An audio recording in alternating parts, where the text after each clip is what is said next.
So my 20M sister, 27F, and her husband had been struggling a lot with baby names.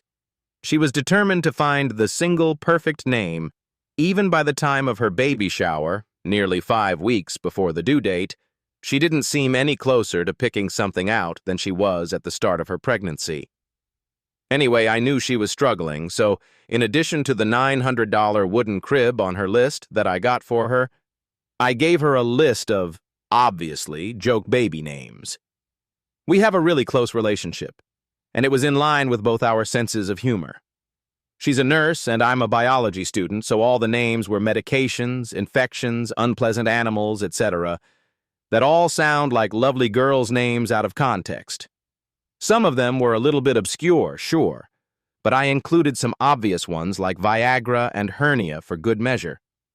2 weeks later, she told me she and her husband had finally settled on a name, Malasetsia. The baby's name is Malasetsia, one of the names on my joke list. Outside of the immediate issues, nearly impossible to pronounce on the first try, the ass smack dab at the middle of it, the first syllable being mal, literally meaning bad or evil. It's also the name of a very common fungal infection. One that my sister and I are both genetically predisposed to. One that we've both had multiple times throughout our lives. Her daughter will almost certainly catch it at some time. I pointed it out to her, and she said that yes, she knew what it meant, and she knew my list was intended to be a joke, but she just really liked the way it sounded. I don't think the husband knows what it means. I think he'd reject it if he did. She says that it's so obscure that no one will ever think twice about it. Except, when little baby Malasesia turns 14, finds a weird spot on her neck, and goes on her phone to Google what it is. I told her that the name was completely unacceptable, and I was shocked that she chose it.